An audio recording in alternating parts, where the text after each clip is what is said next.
जय हिंद प्यारे बच्चों। आज हम इस वीडियो में देखेंगे जवाहर नवोदय विद्यालय प्रवेश परीक्षा 2026 के लिए जो आपका 28 नवंबर से एग्जाम होने वाला है। यहाँ से ईवीएस से 2 नंबर पक्का कर लीजिए क्योंकि यहाँ से क्वेश्चन पूछा जाता है लगातार। हम आप लोगों का चाहे मानसिक योग्यता यानी रीजनिंग हो या ईवीएस हो या मैथ हो, क्लास लेकर के आ रहे हैं तो हमारे चैनल से आप लोग जुड़ जाइए। एवरीडे आपका क्लास देखने को मिल रहा है। तो आज आइए इस वीडियो को पूरा देखते हैं और 2 नंबर यहाँ से कंप्लीट कर लीजिएगा। पूरा का पूरा ईवीएस हम क्लियर करवा रहे हैं प्यारे बच्चों। तो आइए फटाफट से क्लियर करते हैं। आज का जो टॉपिक है हमारे पास कि भूमि और पानी पर रहने वाले पौधे और जानवर। आज हम लोग इसका सब्जेक्टिव भी देखेंगे, यहाँ से जहाँ से क्वेश्चन बनते हैं, और साथ ही साथ इसका ऑब्जेक्टिव भी देखेंगे। तो सबसे पहले अगर हम बात करें परिचय की तो देखेंगे कि जमीन और पानी जिसको स्थल और पानी को जल भी कहा जाता है, ठीक है, में रहने वाले पौधे और जानवर उनकी प्राकृतिक आवास के आधार पर, मतलब वो किस जगह पर रहते हैं, इसी के आधार पर मुख्य रूप से स्थलीय और जलीय श्रेणियों में बांटा गया है। कितने? तो 2 श्रेणी में, चाहे जलीय हो या स्थलीय हो। अब देखेंगे प्यारे बच्चों कि जलीय क्या होता है। जलीय मतलब जल में पाया जाने वाला है। तो जलीय पौधा और जानवर, देखिए जानवर भी और पौधे भी जल में पाए जाते हैं। कौन कौन से समझेंगे। यह जीव पानी जैसे नदी, झील, तालाब या समुद्र में रहते हैं। यह आवास हो गया उनका रहने का स्थान। प्रमुख जानवर जैसे अगर बात करें प्यारे बच्चों, मछली हो गया, व्हेल मछली भी जानते होंगे, ऑक्टोपस हो गए, ठीक है, कछुआ हो गया और मगरमच्छ हो गया। ये सब क्या है? जानवर हैं जो कहाँ पाए जाते हैं? तो जल में पाए जाते हैं। अब पौधे की बात करें तो देखेंगे कमल पौधे में है ना, पानी में ही उगता है। हाइड्रिला एक जलीय पौधा है। जलकुंभी एक जलीय पौधा है। बंगाल का आतंक भी कहलाता है प्यारे बच्चों। आइए अब देखेंगे अनुकूलन है। क्या अनुकूलन है, यहाँ पे समझने का काम करेंगे प्यारे बच्चों। वीडियो में आप लोग बने रहिएगा। जानवरों में सांस लेने के लिए गलफड़े होते हैं और कुछ अपवाद जैसे व्हेल मछली को छोड़ करके फेफड़े से सांस लेती है, ठीक है, क्योंकि व्हेल मछली किससे सांस लेती है? फेफड़े से लेती है। बाकी कैसे लेते हैं? तो गलफड़े से लेते हैं। पानी में तैरने के लिए विशेष पंख या जलदार पैर होते हैं। जलीय पौधे की पत्तियां पतली, याद रखेंगे, पतली, कटी फटी या मेसी होती है ताकि वह पानी में सड़े नहीं। मेरे बच्चे यहाँ से क्वेश्चन बनेगा, अभी बने रहेंगे वीडियो में। इसका ऑब्जेक्टिव भी हम लोग क्लियर करेंगे। देखिएगा यहाँ हमारे पास है टॉपिक स्थलीय पौधे एवं जानवर। अब स्थलीय मतलब जमीन पे रहने वाले। तो देखिए यह जीव जमीन जैसे मैदान हो गया, रेगिस्तान हो गया, जंगल हो गए या पहाड़ पर रहते हैं। जैसे शेर हो गया, हाथी हो गए, ऊंट हो गए, भालू हो गए, इंसान हो गया, ठीक है। अगर हम बात करें तो ये तो जानवर के रूप में आ गए। अब यहाँ पे बात करें पौधे के रूप में तो आम का देखे होंगे, पेड़ देखे होंगे, नीम का हो गए, कैक्टस के देखे होंगे, शीशम, बरगद भी, बहुत सारे जो जितने भी पेड़ पौधे हैं सब कहाँ, जो जमीन पे देखे वो स्थलीय पौधा कहलाता है प्यारे बच्चों। अब यह अनुकूलन मतलब अपने आप को कैसा परिस्थिति में ढालता है, देखिएगा। तो फेफड़े तथा त्वचा के माध्यम से सांस लेते हैं। किससे? फेफड़े से और त्वचा के माध्यम से सांस लेते हैं। जमीन पर चलते हैं, दौड़ते या पेड़ों पर चढ़ने के लिए मजबूत पैर होते हैं। पौधे में पानी और पोषक तत्व खींचने के लिए गहरी जड़ें भी होती है। आइए प्यारे बच्चों, ये तो 2 प्रकार के हम लोग देख लिए थे। क्या कि एक जलीय देखे और एक स्थलीय देखे। अब हम लोग देखने वाले हैं क्या प्यारे बच्चों? उभयचर यानी जो दोनों स्थानों पे पाए जाते हैं। तो देखिए ऐसे जीव जो जमीन में और पानी दोनों जगह पाए जाते हैं वो क्या कहलाते हैं? उभयचर कहलाते हैं। जैसे अगर बात करें मेढक प्यारे बच्चों, तो मेढक पानी में पाया जाता है और जमीन पे भी देखने को मिल जाता है। कुछ सांप भी ऐसे होते हैं जो पानी में भी होता है और स्थल पे भी होती है। सेलेमेंडेरा, ठीक है, याद रखेंगे प्यारे बच्चों। आइए अनुकूलन, तो यह पानी के अंदर अपनी त्वचा से, ध्यान देंगे, पानी के अंदर किससे सांस लेते हैं? तो त्वचा से सांस लेते हैं और जमीन पर अपने फेफड़े से सांस लेते हैं, इस्तेमाल करते हैं प्यारे बच्चों। उभयचर पौधे, ठीक है, इनमें से मुख्य रूप से देखेंगे क्या दिया हुआ हमारे पास, मुख्य रूप से हाइड्रोफाइटस कहा जाता है। ये उभयचर के रूप में जाने जाते हैं प्यारे बच्चों। अब ये 2 प्रकार के होते हैं। एक जलमग्न पौधे होते हैं, ध्यान देंगे, जलमग्न। अब कहने का मतलब कि जलमग्न यानी जल में रहेगा। तो ये पूरी तरीका से जल के भीतर रहते हैं। इनकी पत्तियां बहुत पतली और है ना, कटी फटी होती है ताकि वो है ना पानी में आसानी से बह सके प्यारे बच्चों। जलमग्न पौधे यानी जो पूरी तरीके से जल में ही पाए जाते हैं। आइए ना आगे देखते हैं। जैसे हाइड्रिला हो गया, ये वेलिसनेरिया हो गया, ये क्या हो गया? पूरा जलमग्न है। इनकी जड़े पौधे सब के सब कहाँ जल के अंदर ही पाए जाते हैं, जल में पूरी तरीके से। अगला है तैरने वाले पौधे। इनकी जड़ें पानी में होती है। इनकी जड़ी कहाँ होती है, तो पानी में होती है, लेकिन पत्तियां और फूल सतह पर तैरते रहते हैं। इनमें स्पंजी उत्तक होते हैं, इनमें तैरने में मदद करते हैं। जैसे कमल का भी आप फूल देखोगे तो पानी के ऊपर ही रहता है, लेकिन इसकी जड़ कहाँ रहती है, तो जल में ही रहता है, नीचे रहता है। सृजने हो, जलकुंभी हो गए, ये सभी के सब क्या है, तो तैरने वाले पौधे हैं प्यारे बच्चों। आइए और यहाँ पे देखेंगे क्या दिया, उभयचर जानवर, वे जीव जो अपनी पानी और जमीन दोनों में रह सकते हैं। जैसे देखिए प्यारे बच्चों, अगर बात करें कि इसकी विशेषताएं क्या होती है, तो त्वचा के द्वारा सांस ले लेते हैं। ये फेफड़ों के साथ साथ अपनी नम त्वचा से भी ऑक्सीजन सोख लेते हैं। जैसे मेढक हो गए, या सेलेमेंडेरा है ना, सेलेमेंडेरा हो गया, ठीक है ये। आइए जलीय अनुकूलन। अब प्यारे बच्चों यहाँ समझेंगे कि पानी में तैरने के लिए पैरों में झिल्ली, क्या पैरों में झिल्ली होती है, जलीय अनुकूलन है ना, यानी जल में अपने ढाल लेते हैं उसको। जैसे मेढक का जो पैर होता है वो जलीदार टाइप के होते हैं, ताकि तैरने में आसानी मिल सके। आइए आगे देखते हैं प्यारे बच्चों, तटीय और दलदली जीव। तो मगरमच्छ, ठीक है, समझेंगे कि जमीन पर चल सकता है और दौड़ भी सकता है। मगरमच्छ क्या करता है, तो जमीन पे चलता भी है और दौड़ भी सकता है, लेकिन शिकार और छिपने के लिए पानी का इस्तेमाल करता है। ठीक है, कौन, तो मगरमच्छ प्यारे बच्चों। आगे देखते हैं कछुआ। देखिए कछुआ जो है कुछ प्रजातियां जमीन पर अंडे देती है। देखिए प्यारे बच्चों, पूछा जाएगा, ठीक है, कि क्या होता है, कुछ प्रजातियां जमीन पर अंडा देती है, लेकिन अपनी अधिकांश जीवन पानी में बिताती है। और तैरने के लिए चप्पू जैसे पैर होते हैं, याद रखेंगे कैसे, तो चप्पू जैसे पैर होते हैं, किसका, कछुए का। मैंग्रोव परिस्थिति की ध्यान देंगे प्यारे बच्चों, यह खारे पानी और जमीन का मिश्रण है।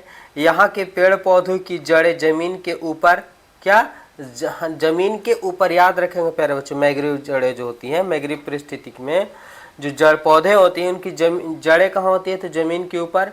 किसके लिए, तो श्वसन मूल के लिए आ जाती है, ताकि वे दलदले में सांस ले सके। ठीक है, आइए आगे देखते हैं। जैसे सुंदरी का पेड़ था, इस है ना, इस अवधारणा का महत्व, यह अध्ययन हमें अनुकूल सिखाता है। इसके अनुसार जीव जंतु और पौधे अपने पर्यावरण यानी पानी की उपलब्धता, तापमान और ऑक्सीजन के अनुसार अपने शरीर की बनावट, जैसे झिल्लीदार पैर हो गए, विशेषकर श्वसन तंत्र बदलाव करते हैं, ताकि वे जीवित रह सके। क्या है हम लोग प्यारे बच्चों, अनुकूल प्राणी हैं।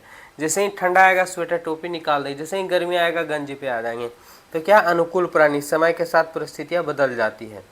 अब यहाँ पे देखिए प्यारे बच्चों, फटाफट से आंसर आप लोग को देना है। एकदम प्यारा प्यारा क्वेश्चन लेकर के आए हैं, यहीं से जो पूछा जाएगा।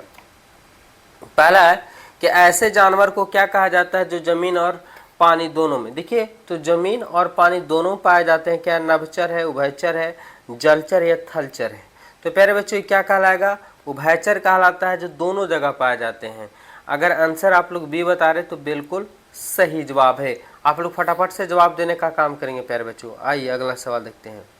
देखिए मेढक पानी के अंदर सांस लेने के लिए अपने शरीर के किस अंग का उपयोग करता है। तो मेढक शरीर है ना, मेढक पानी के अंदर सांस लेने के लिए किसका प्रयोग करता है।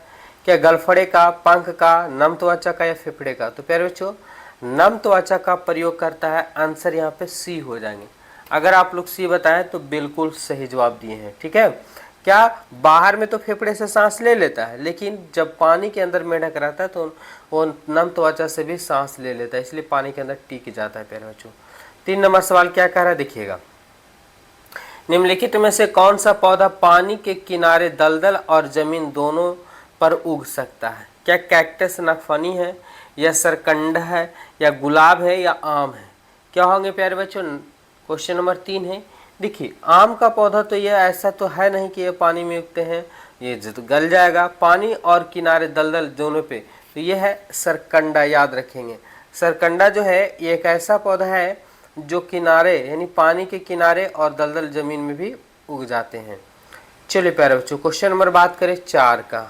देखिए बत्तख के पैर, बत्तख आप लोग देखे होंगे तो यहाँ पे है कि बत्तख के पैर में उंगलियों के बीच में एक पतली त्वचा यानी झिल्ली होती है, इसे क्या कहते हैं। ये क्वेश्चन पूछा गया है। चलिए फटाफट से बताइए, चप्पू पैर होते हैं, या झिल्लीदार पैर होते हैं, नुकीले पंजे होते हैं, खुर क्या कहलाता है? 4 नंबर सवाल का आंसर।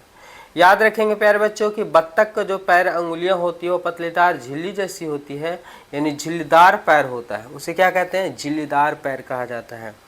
आंसर की बात करें, आंसर बी हो जाएंगे। देखिए बहुत से बच्चे ए बता रहे थे, यानी चप्पू पैर जो होता है वो किसका था? वो कछुए का था। आइए प्यारे बच्चों, क्वेश्चन नंबर 5 क्या कह रहा है कि मेढक अपने अंडे कहाँ देता है? मेढक कहाँ अंडे देता है? क्या पेड़ की पत्ती पर? तो मेढक पेड़ पे नहीं चढ़ता है, चढ़ता है छोटे मोटे पेड़ों पे, बड़े पेड़ों पे नहीं चढ़ पाता है। सूखी जमीन पर या पानी के अंदर या सतह पर या पत्थरों के बीच? तो प्यारे बच्चों अभी हम लोग जान गए थे कि मेढक जो है वो लार्वा देता है, वो पानी की सतह पर देता है, यानी पानी के अंदर या पानी की सतह पर होता है। ठीक है, आंसर यहाँ पे सी हो जाएंगे सही जवाब। 6 नंबर सवाल क्या कह रहा है? कछुए एवं सरीसृप यानी जो सांप हो गए, तो कछुआ एक सरीसृप है लेकिन वह पानी और जमीन दोनों पर रहता है, वह अंडे देने कहाँ आता है? तो कछुआ कहाँ अंडा देता है? क्या पानी के बीच में या समुद्र या समुद्री तट के रेत पर या पेड़ों पर या बादलों में? तो देखिए ऑप्शन छाट दीजिए, बादल में देंगे नहीं, पेड़ पर देगा नहीं, कहाँ देता है प्यारे बच्चों? क्या पानी के बीच में देगा तो बह जाएगा। ठीक है, यानी कहाँ देता है? तो जमीन पर या समुद्र तट के रेत पर यानी बालू पर कछुआ जो है अंडा देता है प्यारे बच्चों। आइए आगे देखते हैं। तालाब के किनारे उगने वाले पौधे के तने अंदर से कैसे होते हैं? तो देखिए तालाब के किनारे उगने वाले पौधे के तने अंदर से कैसे होते हैं? क्या कठोर होता है? तो देख सबसे पहले अगर हम बात करें प्यारे बच्चों तो कठोर होगा नहीं, कठोर होगा तो आराम से टूट जाएगा।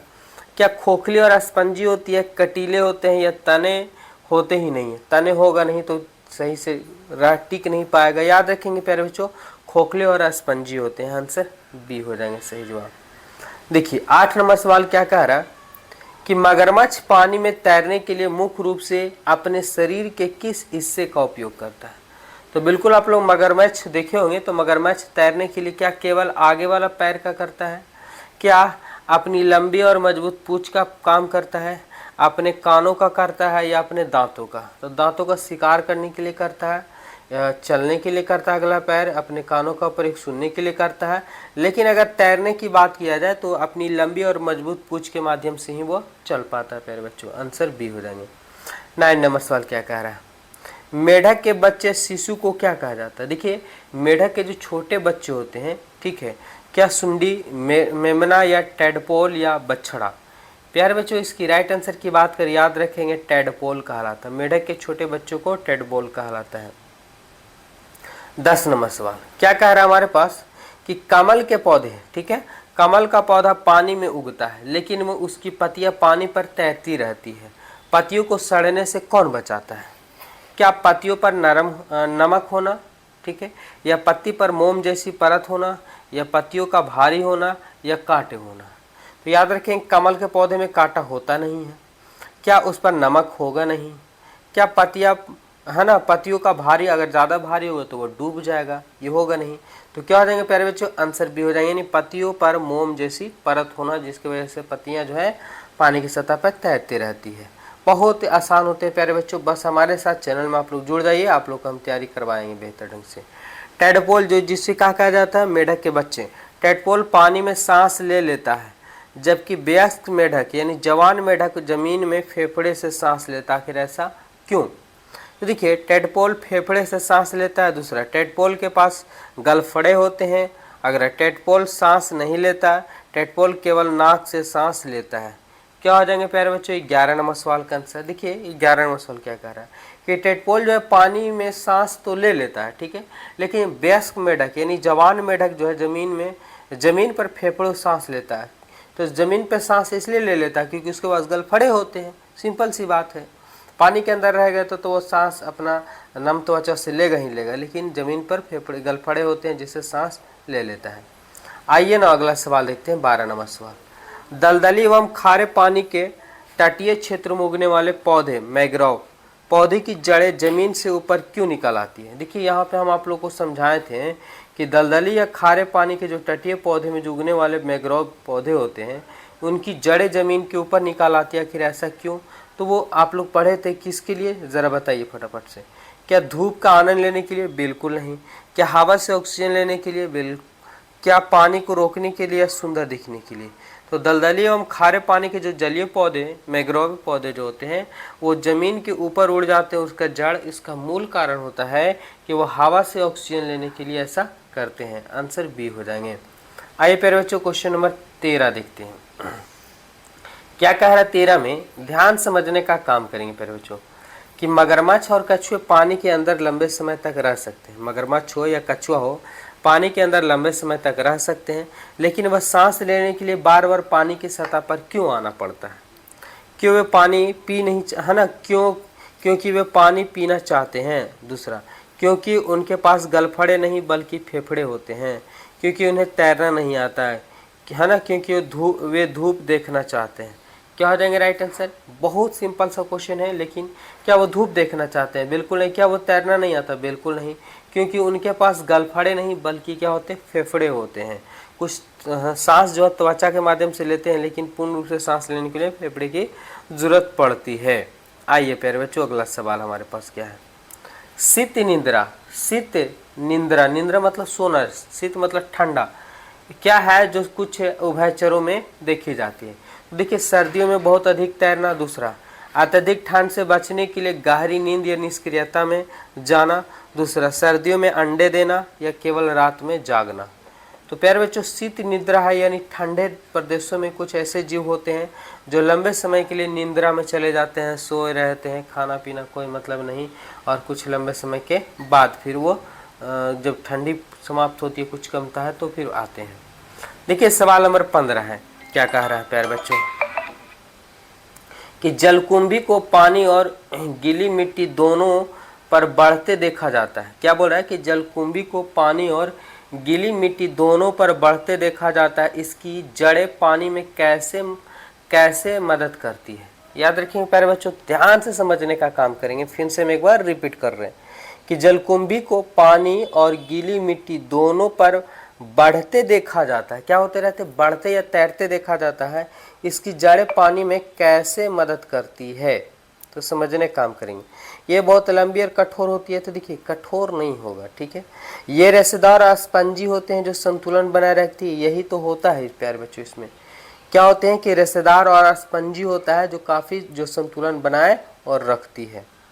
16 नंबर सवाल, जलीय और अर्ध जलीय पौधे की पत्तियों पर स्टोमेटा यानी रंध्र या सांस लेने वाले छिद्र मुख्य रूप से कहाँ पाए जाते हैं? तो देखिए, चाहे जलीय हो या अर्ध जलीय हो, ठीक है, पौधे जो पत्तियों पर स्टोमेटा जो मुख्य रूप से कहाँ पाया जाता है? क्या पत्ती की निचले सतह पर, या पत्ती की ऊपरी सतह पर, या तने के अंदर, या जड़ों पर?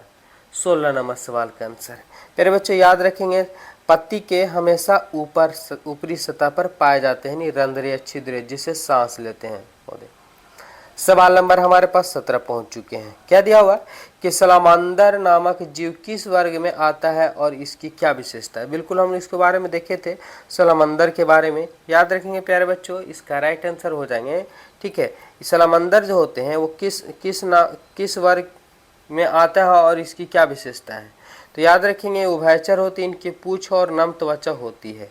क्या होती है कि सलामांदर नामक जीव जो होते हैं वो एक प्रकार से उभयचर होते हैं, इन स्थल पानी दोनों में पाए जाते हैं, और इसकी पूंछ होती है और इसकी त्वचा जो काफ़ी नम होती है। आंसर बी हो जाएंगे। आइए सवाल नंबर 18 है। अर्ध जलीय पौधा जैसे नरकट हो गए, ठीक है। अर्ध जलीय पौधे जैसे नरकट नदी के किनारे के लिए क्यों महत्वपूर्ण है? नदी के किनारे ही ज़्यादातर क्यों ये देखने को मिलते हैं? कि वे पानी को सुखा देते हैं। दूसरा, वे अपनी जड़ों से मिट्टी को बांधकर मृदा अपरदन को रोकते हैं। दूसरा, वे नदी का रास्ता बदल देते हैं। वे पानी को गंदा करते हैं। फिर बच्चों यहाँ पे जो है अर्ध जलीय पौधे जैसे नरकट नदी के किनारे क्यों ज़्यादा पाए जाते हैं? इसका मूल कारण है प्यारे बच्चों कि ये अपनी जड़ों से मिट्टी को बांध करके रखते हैं और मृदा अपरदन मिट्टी कटाव को रोक देते हैं। आंसर की बात करें, आंसर बी हो जाएंगे। सवाल नंबर देखेंगे प्यारे बच्चों 19 नंबर सवाल क्या कह रहा है, ध्यान समझने काम करेंगे, वेरी वेरी इंपॉर्टेंट है। कह रहा है हमारे पास 19 नंबर सवाल, यदि किसी तालाब का पानी अत्यधिक प्रदूषित हो जाए तो सबसे पहले किस जीव की आबादी पर बुरा असर पड़ेगा और क्यों? तो देखिए, अगर तालाब का पानी सबसे ज़्यादा अगर दूषित हो जाए तो सबसे ज़्यादा जो प्रभाव पड़ेगा वो मेढक पर। तो मेढक की किसकी त्वचा है ना छिद्रद्वार और संवेदनशील होती है, सबसे ज़्यादा इसी पे प्रभाव पड़ेगा। ऑप्शन की बात करें प्यारे बच्चों, आंसर बी यहाँ पे सही जवाब हो जाएंगे। आइए अगले सवाल की ओर चलते हैं और वीडियो में आप लोग बने रहिएगा, फटाफट से आंसर देने का काम करिएगा। देखिए दिया हुआ कि हाइड्रिला और ठीक है क्या हाइड्रियल और वेलिसनेरिया जैसे पौधे पानी के पूरी तरह अंदर डूबे रहते हैं, इसके तने लचीले क्यों होते हैं? तो याद रखें प्यारे बच्चों, हाइड्रिला व वेलिनेरिया जैसे पानी है ना पौधे पानी के पूरी तरह अंदर डूबे रहते हैं, इसके तने लचीले क्यों होते हैं? इसका मूल कारण की बात करें, देखिए क्या वे आसानी से टूट सके, दूसरा वे पानी के धाराओं के साथ बिना टूटे मुड़ सके, दूसरा अगला ताकि वे तैर कर बाहर आ सके, अगला है ना इसके तने नहीं होते। बिल्कुल ये गलत है, ये भी गलत है, भी गलत है। क्या हो जाएंगे? ताकि वे पानी के धाराओं के साथ बिना टूटे मुड़ सके, यही कारण है कि वो पानी के अंदर डूबे रहते हैं। और त्वचा कैसी होती है इसकी? लचीली होती है। आइए आगे देखते हैं। मेढक की पीछे वाली टांगे और आगे वाली टांगों से काफ़ी लंबी और मजबूत होती है, आखिर क्यों? ठीक है, काफ़ी लंबी और मजबूत होती है, आखिर ऐसा क्यों? तो देखिए प्यारे बच्चों यहाँ पे समझने का काम करेंगे। वे तैरते समय पानी को तेजी से धकेलने और जमीन पर लंबी कूद लगाने के लिए होते हैं, या केवल दौड़ने के लिए, या पेड़ पर चढ़ने के लिए? देखिए पेड़ पर चढ़ने के लिए होगा नहीं, शरीर का वजन कम करने ये भी होगा नहीं, केवल दौड़ने के लिए भी नहीं। क्या वे तैरते समय पानी को तेजी से ढकेले और जमीन पर लंबी कूद के लिए ऐसा होता है? आंसर की बात करें, आंसर ए हो जाएंगे। चलिए 22 नंबर सवाल देखते हैं। क्या दिया हुआ है कि मार्सेलिया फर्न के बारे में क्या सच है? देखिए मार्सेलिया ठीक है, मार्सेलिया बोल सकते हैं। मार्सेलिया फर्न के बारे में क्या सच है? क्या यह केवल मरुस्थलीय में उगता है, या एक उभयभावी फर्न है जो पानी और नम मिट्टी दोनों जगह उग सकता है, या एक मांसाहारी पौधा है, या यह कभी प्रकाश संश्लेषण नहीं करता है? तो मार्सेलिया की बात करें प्यारे बच्चों, आंसर की बात करें, याद रखेंगे यह एक उभयचरी फर्न है जो पानी और नम मिट्टी दोनों में उग सकता है यहाँ पे। चलिए अगर बात करें 23 नंबर सवाल क्या कह रहा है कि उभयचर जीवों को शीत रक्त वाले प्राणी क्यों कहा जाता है? देखिए उभयचर जीवों को शीत रक्त वाले प्राणी क्यों कहा जाता है? ऑप्शन ढूंढते हैं। क्योंकि उनका खून हमेशा बर्फ जैसा ठंडा होता है, दूसरा क्योंकि उनके शरीर का तापमान पर्यावरण के अनुसार बदलता रहता है, अगला क्योंकि वह केवल रात में बाहर आते हैं, अगला वे पानी नहीं पीते हैं। प्यारे बच्चों आंसर की बात करें, आंसर ही अगर यहाँ पे राइट आंसर की बात करें तो ये हो जाएगा कि उसका शरीर तापमान पर्यावरण के अनुसार क्या होते रहता है? बदलते रहता है। 24 नंबर सवाल क्या कर हमारे पास, जरा ध्यान से देखिएगा कि जलीय और अर्ध जलीय पौधे में जैसे जाइलम पानी ले जाने है ना, पानी ले जाने वाली ऊतक है, कम विकसित होते हैं, क्यों? विकसित है ना, कम विकसित क्यों होते हैं? पहला ऑप्शन देखते हैं, क्योंकि इन पौधों को पानी की आवश्यकता नहीं होती है, दूसरा क्योंकि वे चारों ओर से पानी से घिरे होते हैं और सीधे सतह से पानी सोख सकते हैं, अगला क्योंकि उनकी जड़ें बहुत गहरी होती है, अगला क्योंकि उनके पास पत्तियां नहीं होती है। 24 नंबर सवाल का आंसर प्यारे बच्चों इसका राइट आंसर हो जाएंगे कि जलीय और अर्धजलीय पौधों में जाइलम जो होती है, जाइलम कम विकसित क्यों होते हैं? क्योंकि वे चारों ओर पानी से घिरे होते हैं और सीधे है ना, और सीधे सतह से पानी सोख सकते हैं, यही कारण है कि वो कम विकसित होते हैं जाइलम पौधों में। आइए प्यारे बच्चों अगला देखेंगे। घेंगा और केकड़ा भी पानी और जमीन दोनों पर देखे जाते हैं। घोघा जिसको बोल सकते हैं, घोघा और केकड़ा भी पानी और जमीन दोनों पर देखे जाते हैं। उनके शरीर की ऊपरी कठोर परत को क्या कहा जाता है? तो प्यारे बच्चे आप लोग जानते होंगे, केकड़ा के भी देखे होंगे, घेंगा के भी देखे होंगे, घोघा के भी देखे होंगे। तो क्या होगा इसका राइट आंसर? देखिए जमीन पर शरीर से पानी के वाष्पीकरण को रोकने और सुरक्षा देना, दूसरा उनके भारी बनाना ताकि वे डूब सकें, अगला भोजन को पचाना या तैरने में मदद करना। 25 नंबर सवाल का आंसर प्यारे बच्चे इसका राइट आंसर हो जाएंगे कि घोघा और और ना केकड़ा भी पानी और जमीन दोनों पर देखे जाते हैं। उनके शरीर के ऊपरी कठोर परत हुई आखिर इसका क्यों? क्योंकि वो जमीन पर शरीर से पानी के वातावरण को सोखने और सुरक्षा प्रदान करने में मदद करता है। 26 नंबर सवाल क्या कह रहा है? मेढक के जीवन चक्र का सही क्रम क्या है प्यारे बच्चों? तो देखिए मेढक के जीवन चक्र का सही क्रम की अगर हम बात करें तो यहाँ पे समझने का काम करेंगे थोड़ा सा। सबसे पहले अगर मेढक के जो बच्चे होते हैं टेडपोल कहलाता है, फिर अंडे होते हैं, वयस्क होता है, तब जाकर के मेढक बनता है। यानी जो लार्वा दिया गया फिर अंडा बनेगा, वयस्क होंगे। ठीक है, आंसर की बात करें, आंसर यहाँ पे सी हो जाएंगे प्यारे बच्चों। आइए 27 नंबर सवाल क्या कह रहा है कि मैंग्रोव वन जो देखे होंगे आप लोग, ठीक है, मैंग्रोव वनों की जड़ें हवा के ऊपर आकर के खारे पानी से नमक को कैसे निष्कासित करती है? कैसे निष्कासित करती है? तो चलिए ना ऑप्शन देखना पड़ेगा हमें। वे नमक को चूसकर हवा में उड़ा देती है। अगला, उसकी जड़ों में विशेष फिल्टर होते हैं जो नमक को अंदर आने से रोकते हैं। अगला, वे सारा नमक पत्तियों में जमा करके पत्तियों गिरा देते हैं। बी और सी दोनों। 27 नंबर सवाल का आंसर प्यारे बच्चे इसका राइट आंसर हो जाएगा ऑप्शन डी, यानी जड़ों में विशेष फिल्टर होते हैं जो नमक को अंदर आने से रोकते हैं। ठीक है, आइए अगला सवाल देखते हैं प्यारे बच्चों। 28 नंबर सवाल क्या कह रहा है कि निम्नलिखित में कौन सा जीव उभयचर नहीं है बल्कि एक स्तनधारी है जो पानी और जमीन दोनों का उपयोग करता है?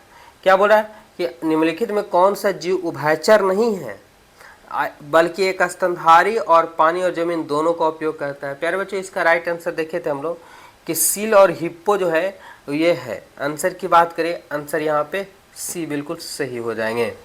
आइए 29 नंबर सवाल की ओर चलते। 29 नंबर सवाल कह रहा है कि अर्धजलीय पौधे की पत्तियां अक्सर कटी फटी या रिबन जैसी पतली क्यों होती है? तो देखिए अर्धजलीय पौधे की पत्तियां अक्सर कटी फटी या रिबन जैसी पतली क्यों होती है? इसका मूल कारण है प्यारे बच्चों, याद रखिएगा, ताकि वह पानी के तेजी बहाव से बिना कटे फटे बीच से ही गुजरने दे। आइए आखिरी सवाल है आज का ईबीएस का। कायांतरण प्रक्रिया के दौरान टेडपोडा में कौन सा बड़ा शारीरिक बदलाव आता है? तो देखिए सबसे बड़ा जो बदलाव आता है कि सबसे पहले उसकी पूंछ गायब हो जाती है और पैर निकाल आते हैं। आप लोग देखे होंगे मेढक के बच्चों को। तो प्यारे बच्चों कैसा लगा वीडियो जरूर कमेंट कीजिएगा और हम आप लोग को संपूर्ण तैयारी करवाएंगे। हमारे चैनल से आप लोग जुड़ जाइए, बिल्कुल फ्री तैयारी करवाएंगे। धन्यवाद।